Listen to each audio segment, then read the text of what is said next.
ආයුබෝවන් ජ්‍යොතිෂ YouTube නාලිකාවට ඔබ සාදරයෙන් පිළිගන්නවා. අදත් මම ඔබ වෙතට ගෙන එන්න කැමති අංක විද්‍යාවට අනුව පුද්ගලික දින අංක 2 සම්බන්ධ.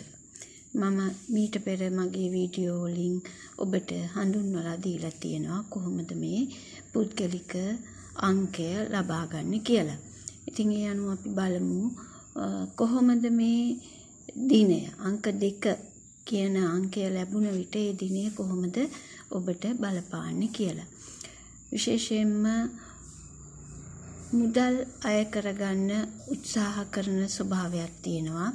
ඒ කියන්නේ ඔබට ලැබෙන්න තියෙන දේවල් අය කර ගැනීමේ හැකියාවක් ඔබට තියෙනවා. සෑම දෙයක් ගැනම සරලව හිතන්න.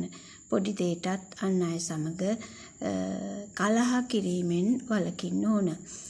ඒ වගේම තමයි Tamanට අය කර ගැනීමට තිබෙන මුදල් ලබා ගැනීමට නොහැකි වෙන තත්ත්ව පවා ඇති වෙන්න පුළුවන්. අන් අයට උපදෙස් දීමෙන් වැළකිය යුතුයි, නැතිනම් තරහකාරයින් ඇති වෙන්න පුළුවන්. අනිත් අය ගැන වැටහීම් ඇති කරගෙන ප්‍රශ්න ඇති කරගන්න එපා. ඔබ මොන ආගම හැදුවත් උදෙන්ම ඔබ තමන්ගේ ආගම සිහි කර වැඩ පටන් ගන්න.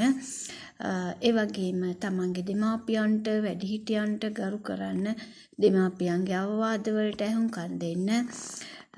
ඒ වයින් ඔබට බොහෝ තමන්ගේ ජීවිතයේ ගැටලු විසඳා ගැනීමට පුළුවන්. අද දවස ඔබට සතුටින් ගෙවන්න පුළුවන්. මේක සඳුට හිමි අංකයක් නිසා බොහෝ සංවේදී වෙන්න පුළුවන්. නමුත් සංවේදී වීමේදී තමන්ගේ බුද්ධියට අනුව කටයුතු කරන්න, හදවතට අනුව කටයුතු කිරීමෙන් ඔබට පාඩු ලැබෙන්නට පුළුවන්.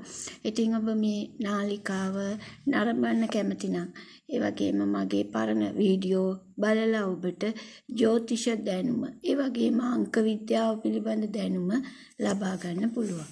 එහෙනම් තෙරුවන් සරණයි.